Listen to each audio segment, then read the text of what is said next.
বা ফেলে দিতেন বা চেঞ্জ করতেন, তবে আমি সেটা করি নাই। আমি আসলে জীবনে যেটা করতে চান না কেন, নতুন কোনো কিছু করতে চাইলে তো আসলে টাকা পয়সার দরকার, তাই না? আর অপচয় আমি একেবারেই করি না। আগে যা করেছি, এখন যেহেতু বুঝি যে অতিরিক্ত কোনো কিছু যদি করা হয় সেই হিসাব আমাকে দিতে হবে, তাই এখন অপচয় আমি বেশি কিছু করি না। যাই হোক, এখন আমি আপনাদের সাথে নতুন একটি রেসিপি শেয়ার করব। আমি হচ্ছে চিকেন ফ্রাই করব নতুনভাবে। এখানে আমি হচ্ছে মিঠা জিরা, শুকনো মরিচ নিয়েছি, তারপর হচ্ছে গোটা যে আম রাঁধুনি না সরি এটা যে ধনিয়া বলে সেটা দিয়েছি।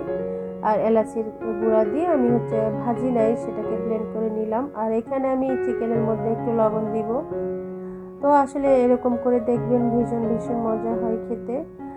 মশলাগুলো একটু গোটা গোটা টাইপের থাকে, এতে করে নতুন মানে খেতে দারুণ লাগে। আদা রসুন বাটা দিয়ে দিলাম, হালকা পেঁয়াজ বাটা আছে সাথে। আর হচ্ছে টক দই দিব, লেবুর রস দিলাম, হালকা একটু চিনি দিলাম। সয়া সস এটা অপশনাল, চাইলে আপনারা এখানে টমেটো সস অ্যাড করতে পারেন, তবে আমি দিব না। আসলে সসের মধ্যে ভীষণ ভীষণ অ্যালার্জি হওয়াতে আর আমি একটু হয়তোবা খেতে পারি, সেই জন্য দিলাম না। আমার ছেলেরও অ্যালার্জি আছে। তো সব মিলিয়ে আমি এখন মেখে রাখবো, ম্যারিনেট করে রাখলে আসলে ভালো হয়। আর এখানে বেসন, কর্নফ্লাওয়ার, তারপর চাউলের গুঁড়া আছে, আর ওই যে গরম মশলা, মরিচের গুঁড়া, আম, তারপর একটু লবণ দিয়েছি, হালকা একটু চিনি দিয়েছি, দিয়ে আমি বেকিং পাউডার, বেকিং সোডা একটু অ্যাড করেছি। তো ভালোভাবে মিক্স করে নিয়েছি। গরম মশলা আছে হালকা, সেটা তো বলে দিলাম। আর আমি এখন কোট করে নিব ভালোভাবে চেপে চেপে। তারপর হচ্ছে একটু পানির মধ্যে বা ডিমের মধ্যেও আপনারা কোট করতে পারেন, আমি সেটা করলাম না। তো যাই হোক, যেহেতু আরও ডিম দিয়ে অনেক রেসিপি করব, তো তাড়াহুড়া করছিলাম। আসলে বিকেলের সময় না অনেক ঝামেলায় থাকি, অনেক রেসিপি করতে হয়। আর সব কিছু যেহেতু আমি নিজের হাতে করি, আর আমাদের হচ্ছে ইফতার রেসিপিগুলো আমি নিজে একাই করি। বাইরের খাবারটা আমরা খাই না, আমার হাজব্যান্ডের সমস্যা হয়। এছাড়া আমার আমি নিজেও খেতে চাই না। যেহেতু আমি ডায়েট করতেছি, তো স্বাস্থ্যকর খাবারগুলো খাওয়ার জন্য চেষ্টা করি। আমি আসলে ফ্রাই যে জিনিসগুলো করি, মানে ডুবো তেলের, এগুলা হচ্ছে আমার ছেলেমেয়ের জন্য করা হয়ে থাকে। ওরা সারাদিন রোজা থেকে মানে একটু মচমচে টাইপের জিনিস খেতে চায়, তো তাই ওদের জন্য করা হয় আর কি। আর আমি হচ্ছে ন্যাচারাল যে খাবারগুলো সেগুলোই খাই। আর এখন আমি বিরিয়ানি করে নিব। মাংস আমি আগে থেকে হচ্ছে একটু রান্না করে রেখেছিলাম। রান্না করা থাকলে সুবিধা। আর বিরিয়ানি তো আমরা কম বেশি সবাই জানি। এখানে আমি হচ্ছে সব মশলা একটু পরিমাণ মতো দিয়ে তো মাংসটা দিয়ে দিব। আর হচ্ছে টক দই দিলাম, হালকা একটু চিনি দিব, যেহেতু টক দই দিয়েছি। ভালোভাবে মশলা কষিয়ে আসার পর আমি আজকে বিরিয়ানিটা একটু নতুন স্টাইলে করব।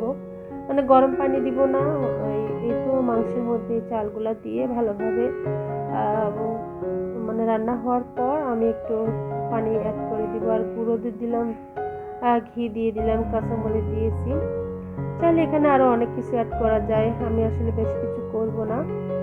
আলহামদুলিল্লাহ হয়ে গেছে ভীষণ ভীষণ মজাদার আমার কি বলে যে মুসমুসে চিকেন ফ্রাই। আর এখানে হচ্ছে আমার মাংস দিয়ে যে বিরিয়ানিটা করেছিলাম সেটা করেছি, আলুর চপ করেছি, তারপর হচ্ছে পেঁয়াজু আর ডিম সিদ্ধ, এখানে একটু পায়েস আছে, এটা হচ্ছে আখের রস, আর হচ্ছে একটু লাচ্ছি করেছিলাম, ছোলা আছে। আলহামদুলিল্লাহ আলহামদুলিল্লাহ, আজকে টেবিলে একদম ভরপুর ইফতারের আয়োজন। তো যাই হোক, সবাই একসঙ্গে আমরা খেয়ে নিব। তো যারা দেখছেন আমার ভিডিওটি, প্লিজ লাইক, কমেন্ট এবং শেয়ার করে দিবেন। ভালো লাগলে অবশ্যই চ্যানেলটি সাবস্ক্রাইব করবেন। আর সুন্দর গঠনমূলক একটা কমেন্ট করবেন। যারা নতুন আছেন চাইলে চ্যানেল সাবস্ক্রাইব করবেন আর অবশ্যই কমেন্ট করবেন। তো যাই হোক, আমি এখন হচ্ছে সেরের জন্য রান্না করে নিচ্ছি আরেকটি নতুন রেসিপি। এটা হচ্ছে শুটকির নতুন একটা রেসিপি, পালং শাক দিয়ে রান্না করব। তো এখানে আমি কাঁচামরিচ, তারপর পেঁয়াজ কুচি, রসুন কুচি দিলাম।